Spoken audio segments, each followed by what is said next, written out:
بسم اللہ الرحمن الرحیم۔ بسم اللہ وحدہ والصلاة والسلام علی رسول اللہ، اما بعد۔ نبی علیہ الصلاۃ والسلام کی حدیث ہے، آپ علیہ الصلاۃ والسلام نے فرمایا کہ اربع من سنن المرسلین، کہ 4 کام انبیاء کی سنتوں میں سے ہیں، اور وہاں پہ نبی علیہ الصلاۃ والسلام نے ان 4 کاموں کا تذکرہ فرمایا کہ یہ 4 کام انبیاء کی سنت ہیں۔ ان میں سے سب سے پہلی چیز جس کا تذکرہ نبی علیہ الصلاۃ والسلام نے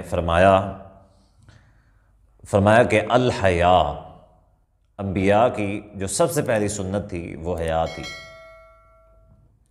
ہم مسلمان ہیں، اسلام میں یہ بڑا معروف لفظ ہے حیا۔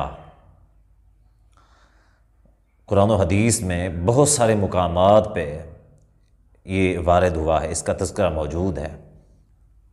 اسی طرح ایک اور حدیث ہے بخاری کتاب الایمان کی، کہ نبی علیہ الصلاۃ والسلام نے فرمایا کہ الایمان بضع و سبعون شعبہ، ایمان کے 70 سے زیادہ حصے ہیں، درجات ہیں۔ والحیاء من الایمان، اور حیا جو ہے یہ بھی ایمان کا ایک حصہ ہے، ایمان کا ایک شعبہ ہے۔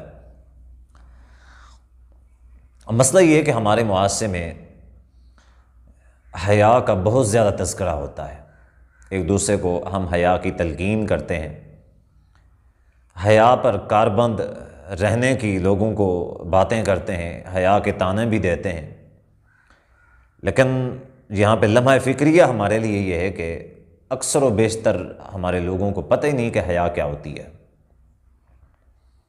اسی طرح جیسے ایمان ایک معروف چیز ہے، اسلام ایک معروف چیز ہے،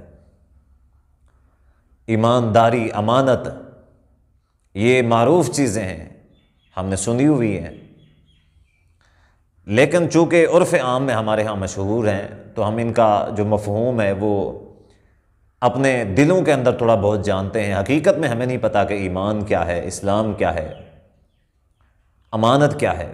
اسی طرح حیا بھی ہم نے سن رکھی ہے، لیکن حیا کے بارے میں ہمیں پتہ نہیں ہے ٹھیک سے کہ حیا ہوتی کیا ہے۔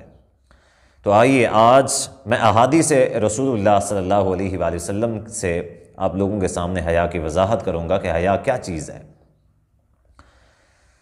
کیونکہ میرا جو مقصد ہے وہ اپنے لوگوں کو، مسلمان بھائیوں کو ایجوکیٹ کرنا ہے اسلام کے بارے میں، کہ اسلامی جو چیزیں ہیں، اسلامی جو جتنے بھی وہ چاہے وہ اسلامی اصطلاحات ہوں، اسلامی احکام ہوں، شرعی مسائل ہوں، جو بھی ہوں، ساری چیزوں سے آپ بھائیوں کو اس سے آشنا کرانا یہ میرا فریضہ بنتا ہے۔ تو اب آئیے جانتے ہیں کہ حیا کیا چیز ہے نبی علیہ الصلوۃ والسلام کی احادیث سے۔ حضرت ابو سعید الخدری رضی اللہ تعالیٰ عنہ فرماتے ہیں نبی علیہ الصلوۃ والسلام کی ذات کے بارے میں، کان رسول اللہ صلی اللہ علیہ وآلہ وسلم اشد حیاء من العذراء فی خدرها، کہ اللہ کے نبی علیہ الصلوۃ والسلام بہت زیادہ حیا والے تھے، اور آپ علیہ الصلوۃ والسلام کی حیا ایک ایسی لڑکی، کنواری لڑکی کہ جو ہر وقت کمرے کے اندر بند رہتی ہو، با پردہ اور با حیا رہتی ہو، تو اللہ کے نبی علیہ الصلوۃ والسلام اس سے بھی زیادہ حیا والے تھے۔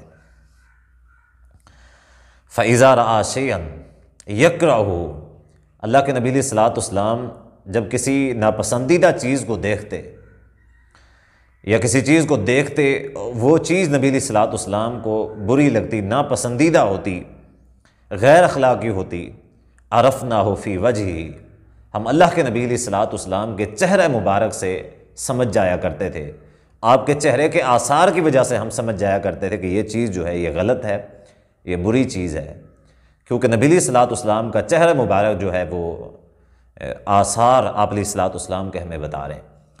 یعنی کہ اب یہاں پہ دیکھیں کہ اللہ کے بعض چیزیں ایسی ہوتی کہ اللہ کے نبی علیہ الصلوۃ والسلام ان کا تذکرہ زبان سے حیا کی وجہ سے نہیں کرتے تھے۔ حیا اتنا زیادہ تھی کہ نبی علیہ الصلوۃ والسلام بعض چیزیں بری ہوتی، غیر اخلاقی ہوتی، تو نبی علیہ الصلوۃ والسلام زبان سے ان کا تذکرہ نہ کرتے بلکہ چہرے پہ کے جو آثار ہوتے وہ بتا دیا کرتے، اور صحابہ رضی اللہ عنہم اجمعین سمجھ جایا کرتے تھے۔ نبی علیہ الصلوۃ والسلام کے اندر اتنی حیا ہوتی۔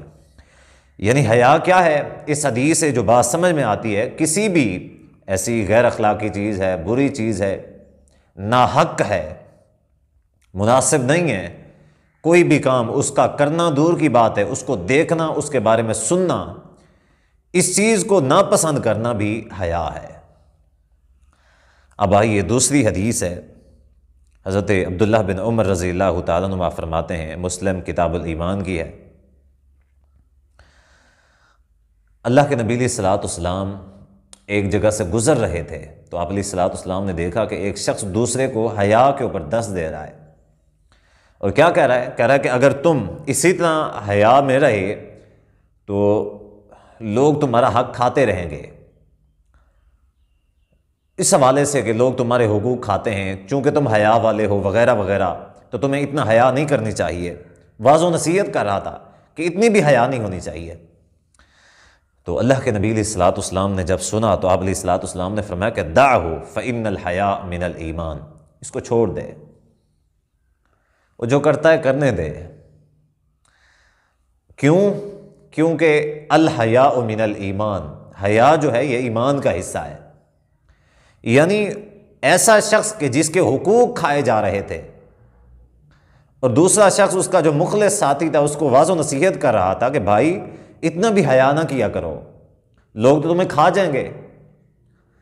تو نبی علیہ الصلوۃ والسلام نے ایسے شخص جس کے حقوق کھائے جا رہے تھے، نبی علیہ الصلوۃ والسلام نے ایسے شخص کے بارے میں بھی فرمایا کہ دعہ، اس کو چھوڑ دے، اس کے حال پہ، لوگ اس کا حقوق کھاتے ہیں تو کھا جائیں، اس کو ایسی نصیحت نہ کر۔ نصیحت کرنا کوئی نجائز بات نہیں تھی، لیکن افضل طریقہ یہی تھا کہ الحیاء من الایمان، کہ وہ شخص ایسی حالت میں بھی خاموش رہتا، لوگ اس کا حق کھاتے رہتے، وہ اپنا حق بھی نہ مانگتا لوگوں سے، جی حیا ہے۔ صحابہ کرام رضی اللہ عنہم اجمعین میں سب سے زیادہ جو حیا میں مشہور تھے وہ حضرت عثمان رضی اللہ تعالیٰ عنہ تھے۔ جب جو باغی تھے انہوں نے وہاں پہ مسئلہ کھڑا کیا ہوا تھا، حضرت عثمان رضی اللہ تعالیٰ عنہ کو نظر بند کیا ہوا تھا، تو لوگوں نے تلوار اٹھانے کی اجازت مانگی، تو سیدنا عثمان رضی اللہ تعالیٰ نے اجازت نہیں دی ان کے خلاف۔ حیا ہے، اور اسی اگر شاید اجازت دیتے تو کبھی بھی حضرت عثمان رضی اللہ تعالیٰ کی شہادت نہ ہوتی۔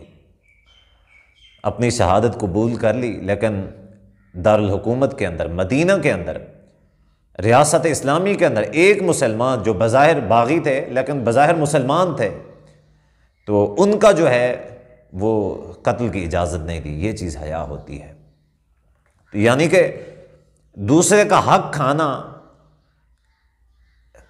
یہ دوسرے کے حق کھانے سے بچنا، یہ حیا نہیں ہے، بلکہ حیا تو یہ ہے کہ اپنا حق بھی نہ مانگنا کسی سے۔ تو اگر اس بات پہ غور کیا جائے تو ہمیں حیا کے کتنے نمبر ملیں گے؟ اگر ہم اپنی ذات کے اوپر دیکھیں، ہمارے اندر کتنی شرم و حیا ہے، کتنے غلط کاموں سے ہمیں شرم آتی ہے، ہم برا محسوس کرتے ہیں، ہم دل میں شرماتے ہیں۔ تو یا پھر یہ ہے کہ کوئی شخص ہمارا حق کھاتا ہو اور ہم خاموش ہو جاتے ہوں، شرم کی وجہ سے ہم اس سے حق بھی نہ مانگتے ہوں۔ تو اگر ایسی چیز ہے تو یہ، اگر کسی شخص کے اندر ایسی حیا ہے تو اس شخص کے پھر یہ ہے کہ 100 میں سے 100 نمبر ہیں، لیکن اگر ایسی نہیں ہے پھر ہمارے حیا کے درجات